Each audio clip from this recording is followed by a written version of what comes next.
early Japanese barbershop image reflects Seattle Library's care. By itself, our then photo poses a multifaceted mystery. Not coincidentally, the story behind our now photos, in which I've had a small hand, offers satisfying answers. A nearly 115-year-old image reveals an immaculate barbershop, 3 workers, a customer, and the view of a city streetscape through the front window. The scene abounds with signs and rich visuals. But who are these people? Where are they? Why?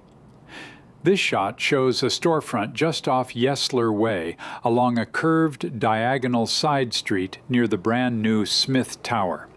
It's little more than a stone's throw from what was, and still is, known as Japantown, Nihonmachi, where immigrants began settling in the 1880s to work in fisheries, railroads, and logging.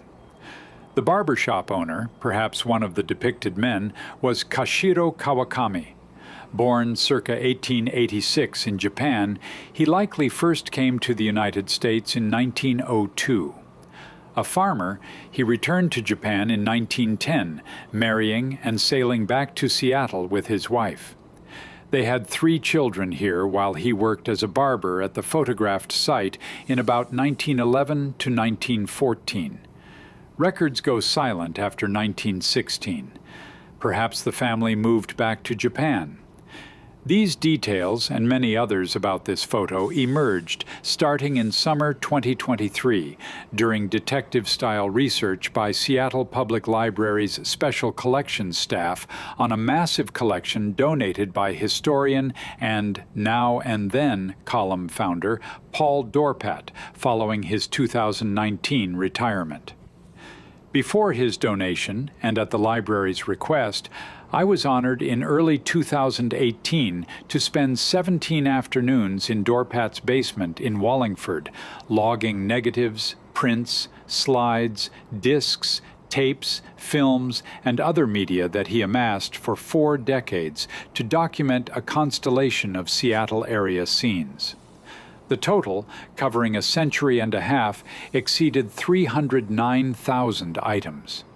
Many, including a glass plate negative of the Kawakami image, were unlabeled. Dorpat, 87, who now lives in a shoreline care center, contributed his collection to the library because of its mission to provide free public access.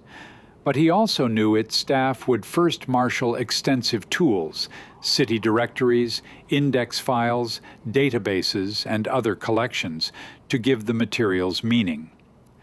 The barbershop photo is a telling example, says Sean Langsbury, the library's Special Collections Service Manager, who assumes that painstaking scrutiny of such images eventually pays off. In this case, he says, the library contemplates a potentially wide-ranging impact down the road, whether it be someone seeking images from that Seattle neighborhood, researchers on minority-operated businesses, or, better yet, a relative of these particular Kawakamis. Work on the Dorpat collection continues. Public access and posterity await. In our first then photo, the barbershop of Kashiro Kawakami is shown circa 1911 to 1914 at 125 Prefontaine Place South. One clue to the image's location is a painted sign across the street reading Grand Union Hotel at upper left. Seattle Public Library's Sean Langsbury delved into this image during an October talk to the library's foundation, which has funded archival work on the Dorpat collection. Today, standing in for barbers are the library's Girgana Abernathy, archivist for the Dorpat collection, and Sean Langsbury, Special Collections Service Manager.